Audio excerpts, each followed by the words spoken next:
ಸುಸ್ವಾಗತ. ಈ ವರ್ಷದ ದೃಶ್ಯ ವೈಭವ ರಾವಣನ ಸಂಹಾರ. ವಕ್ರತುಂಡ ಮಹಾಕಾಯ ಕೋಟಿ ಸೂರ್ಯ ಸಮಪ್ರಭಾ ನಿರ್ವಿಘ್ನಂ ಕುರು ಮೇ ದೇವ ಸರ್ವಕಾರ್ಯೇಷು ಸರ್ವದಾ. ಶ್ರೀರಾಮನ ಸತಿ ಸೀತಾಮಾತೆಯನ್ನು ಅಪಹರಿಸಿದ ಲಂಕಾಧೀಶ ರಾವಣನಿಗೆ ರಾಮದೂತರು ಲಂಕೆಗೆ ತೆರಳಿ ಪರಿಪರಿಯಾಗಿ ತಿಳಿ ಹೇಳಿದರೂ ಅವರ ಯಾವ ಒಪ್ಪಂದವನ್ನು ಒಪ್ಪಿಕೊಳ್ಳದ ರಾವಣನು ನನ್ನೊಡನೆ ಯುದ್ಧ ಮಾಡಿ ಸೀತೆಯನ್ನು ಬಿಡಿಸಿಕೊಂಡು ಹೋಗಲು ಹೇಳಿ ಆ ನಿಮ್ಮ ಶ್ರೀರಾಮನಿಗೆ ಎಂದು ರಾಮದೂತರಿಗೆ ಹೇಳಿ ಕಳಿಸುತ್ತಾರೆ. ಆಗ ಶ್ರೀರಾಮನು ವಾನರ ಸೈನ್ಯದೊಂದಿಗೆ ಯುದ್ಧಕ್ಕೆ ಸನ್ನದ್ಧನಾಗಿ ಬರುತ್ತಾನೆ. ಆಗ ರಾವಣನು ಶ್ರೀರಾಮನನ್ನು ನೋಡಿ,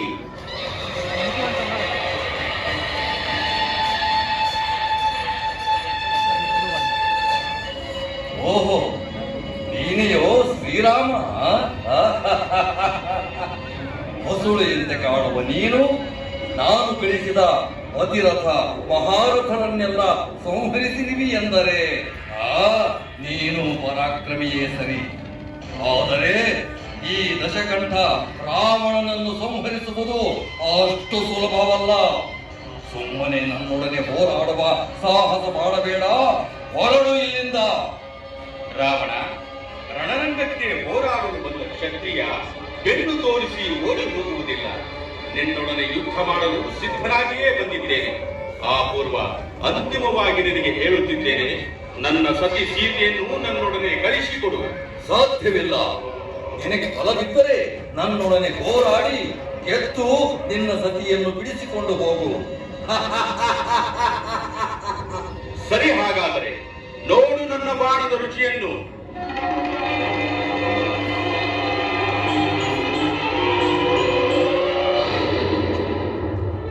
ರಾಮ ಬಿಟ್ಟ ಬಾಣ ರಾವಣನ ಶಿರಸ್ಸನ್ನು ತುಂಡರಿಸುತ್ತದೆ. ಆದರೆ ಕ್ಷಣ ಮಾತ್ರದಲ್ಲಿ ಆ ಶಿರಸ್ಸು ಮತ್ತೆ ಕೂಡಿಕೊಳ್ಳುತ್ತದೆ. ಆಗ ರಾವಣ ನಗುತ್ತಾ,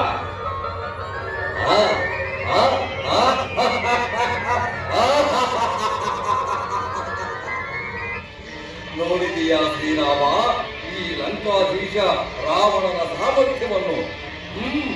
ಮುಂದುವರಿಸು ನಿನ್ನ ಶರಪ್ರಯೋಗದ ಉಚ್ಚಾಟವನ್ನು. ರಾವಣ, ಅಹಂಕಾರದಿಂದ ಅಪ್ಪಳಿಸಿ ನಡಬೇಡ. ಈಗ ಎದುರಿಸು ನಾನು ಬಿಡುವ ಈ ಬಾಣವನ್ನು.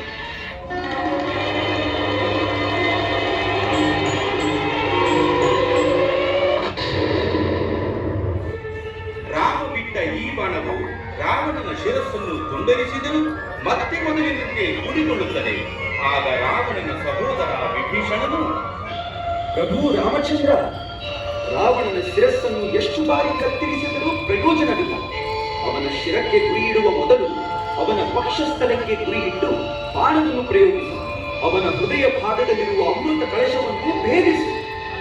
ಸರಿ ವಿಭೀಷಣ, ನೀನು ಹೇಳಿದಂತೆ ಮಾಡುತ್ತೇನೆ. ಏಕೆ ಶ್ರೀರಾಮ ಸುಮ್ಮನಾದೆ? ಇಡು ನಿನ್ನ ಬಾಣಗಳನ್ನು ಈ ದಶಕಂಠನ ಮೇಲೆ.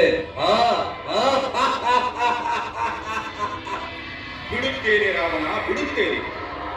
ಅನವರತ ಸತ್ಕರ್ಮಗಳ ನಡೆಸಿ ಸದ್ಧರ್ಮದಲ್ಲಿ ನಾನು ನಡೆದಿದ್ದರೆ, ಪಿತೃವಾಕ್ಯ ಪರಿಪಾಲನೆಯಲ್ಲಿ ನಾನು ನಿಸ್ವಾರ್ಥದಿಂದ ನಡೆದಿದ್ದರೆ, ಮುನಿಗಳ ಯಜ್ಞ ಕಾರ್ಯಗಳನ್ನು ರಕ್ಷಿಸಿದ್ದರೆ, ಕಾಯ ವಾಚ ಮನಸ ಏಕಪತ್ನಿ ವ್ರತಸ್ಥನಾಗಿದ್ದರೆ, ಈ ಬ್ರಹ್ಮಶರದಿಂದ ದುಷ್ಟ ಸಂಹಾರವಾಗಿ ಲೋಕ ಕಲ್ಯಾಣವಾಗಲಿ, ಲೋಕ ಕಲ್ಯಾಣವಾಗಲಿ.